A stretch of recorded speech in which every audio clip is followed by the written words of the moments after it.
औज़ुबिल्लाहिमिनश्शैतानिर्रजीम बिस्मिल्लाहिर्रहमानिर्रहीम। Voice of Pasha में मैं आपका मेज़बान खुर्रम अफजल पाशा हाज़िर खिदमत हूँ। चंद दिन पहले मैंने नॉर्वे विज़िट वीज़ा के हवाले से एक वीडियो अपलोड की, तो मेरे कुछ दोस्त जिनका तल्लक सियालकोट से है, गुजरखान से है, रावलपिंडी से है, उन्होंने मुझे मैसेज और कॉल करके पूछा कि खुर्रम भाई आपने तो नॉर्वे विज़िट वीज़ा की जो वीडियो अपलोड की है वो तो सिर्फ कारोबारी हजरात के लिए की है। तो जो लोग एम्प्लॉयज़ हैं, जो जॉब करते हैं, खा वो किसी सरकारी डिपार्टमेंट में है या गैर सरकारी डिपार्टमेंट में है, अगर वो नॉर्वे का विजिट वीज़ा करना चाहें तो उनके लिए कौन कौन सी जो डॉक्यूमेंटेशन है वो होनी चाहिए। तो सबसे पहले तो मैं आप सब दोस्तों का, भाइयों का शुक्रिया अदा करता हूं कि आपने मेरी उस वीडियो को पजीराई दी, और उसमें कुछ दोस्तों ने काफ़ी मैसेज करके कहा जी खुर्रम भाई आपका शुक्रिया कि आपने रहनुमाई की, बगैर एजेंट्स के, बगैर पैसे दिए, बगैर डंकी लगाए आप यूरोप के किसी मुल्क में भी अपने डॉक्यूमेंटेशन की बिना पे विजिट कर सकते हैं, जा सकते हैं। तो सबसे पहले मैं आप सबको वही बताऊंगा कि सरकारी जॉब करते हैं आप या गैर सरकारी जॉब, किसी भी कंपनी में एम्प्लॉयज़ हैं या किसी गवर्नमेंट के दफ्तर में एम्प्लॉय हैं, तो सबसे पहले तो आपका वैलिड पासपोर्ट होना चाहिए जो कि 6 माह वैलिड होना चाहिए। अगर आपका सरकारी पासपोर्ट बना हुआ है तो सबसे पहले आपको एनओसी लेनी पड़ती है। एनओसी लेने के बाद आप पासपोर्ट अप्लाई करते हैं। पासपोर्ट जब आ जाए तो आपका जो जॉब टाइटल है वो उस पासपोर्ट के ऊपर आ जाता है, जो कि एक आपको बहुत एज देता है वीज़ा लगने के लिए। उसके बाद आ जाए तो वही दोबारा से वही पासपोर्ट के बाद आपकी आ जाती है एफआरसी। आपकी अपनी अगर शादी हुई हुई है तो अपनी एफआरसी, अगर शादी नहीं हुई हुई तो आपके अम्मी अबू के साथ, बहन भाइयों के साथ जो फैमिली रजिस्ट्रेशन सर्टिफिकेट है वो होना चाहिए। उसके बाद आ जाए अगर आप शादीशुदा हैं तो मैरिज सर्टिफिकेट और तस्दीक शुदा होना चाहिए आपकी यूनियन काउंसिल से, आपके जो डिस्ट्रिक्ट के डिपार्टमेंट्स हैं वहाँ से, और लीगल निकाहनामा होना चाहिए जिसपे बार कोड होना चाहिए कंप्यूटराइज। उसके बाद आ जाए तो वही बैंक स्टेटमेंट है। बैंक स्टेटमेंट के बाद आ जाए तो एनटीएन नंबर आ जाता है। उसके अलावा चैम्बर ऑफ कॉमर्स जो बताया वो आ जाता है। लेकिन सरकारियों के लिए जो जॉब करने वाले हैं उनके लिए यहाँ पे थोड़ा सा डिफरेंट आ जाता है। यहाँ पे सबसे पहले मैं आपको नॉर्वे के बारे में एक बात बड़ी दिलचस्प बताना चाहूँ। नॉर्वे यूरोपियन कंट्री का एक बड़ा अच्छा खूबसूरत ग्रीन वैलीज वाला मुल्क है, और इसका शुमार जो यूरोप के टॉप ऑफ दी जो विजिटर मुल्क हैं, जो सैर गाहें हैं, तफरी गाहें, उनमें आता है।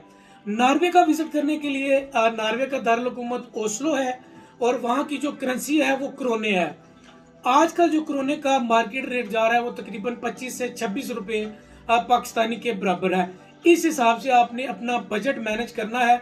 वैसे तो पूरे यूरोप में यूरो चलता है, लेकिन वहाँ की जो करेंसी है वो क्रोने है। आप क्रोने भी लेके जा सकते हैं, लेकिन अगर यूरो लेके जाना चाहें तो वो आपके लिए बेस्ट है। जो जॉब करने वाले हैं उनके लिए क्या चीज़ चाहिए? सबसे पहले तो आपको जी लेटर चाहिए होगा अपने अदारे का कि बंदा यहाँ पे जॉब करता है। उसके अलावा एनओसी चाहिए होगा आपके अदारे की तरफ से कि हमें इस बंदे के बाहर जाने पे कोई पाबंदी नहीं है। फिर आपके पास जो आपकी पे लिस्टें हैं, तनख्वाह लेते हैं, मैक्सिमम 6 मंथ की वो जो आपको पे वाली जो लिस्टें हैं वो आपको चाहिए होंगी।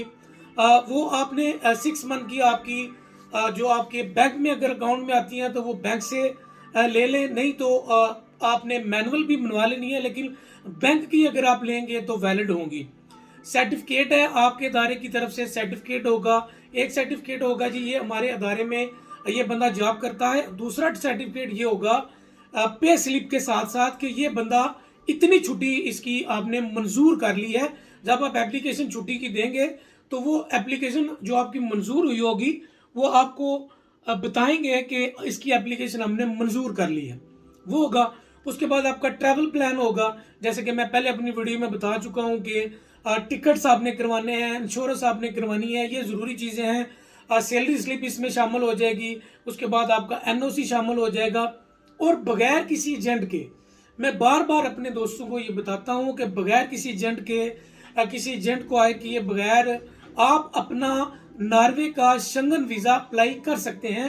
आपकी सिर्फ डॉक्यूमेंटेशन होनी चाहिए। एक दोस्त ने सवाल किया कि स्पॉन्सर अगर हम वहाँ से किसी दोस्त का मंगवाएं तो क्या ये बेहतर है? जी, इसमें कोई दो राय नहीं है। अगर आपका स्पॉन्सर आ जाए, लेकिन स्पॉन्सर अगर आपका आ जाता है तो वहां से पुलिस, वो स्पॉन्सर है जो पुलिस डिपार्टमेंट से, पुलिस स्टेशन से अगर वो स्पॉन्सर अटेस्टेशन होके आता है तो समझ लें कि आपका विजिट वीजा 50% लग चुका है। बगैर अटेस्टेशन वहां की नॉर्वे की पुलिस स्टेशन के अगर आपको स्पॉन्सर आता है तो वो कोई इतनी अहमियत का हामिल नहीं है। मजीद अगर आपने देखना है तो ट्रैवल प्लान, हमेशा अच्छा ट्रैवल प्लान करें।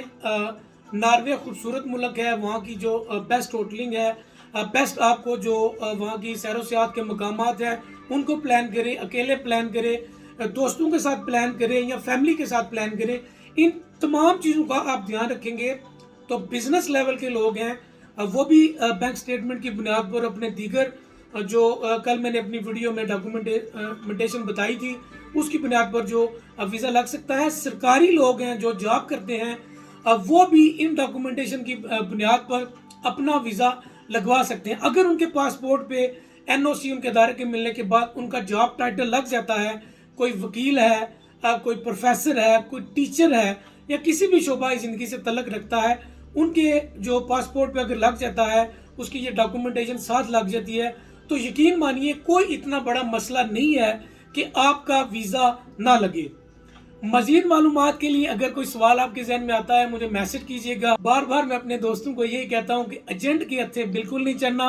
आप अपना जो वीज़ा है वो खुद अप्लाई कर सकते हैं। डॉक्यूमेंटेशन में अगर कोई प्रॉब्लम होती है आप मुझे कॉल करें, मैं हम वक्त हाजिर हूँ बेलौस और बगैर पे लिए।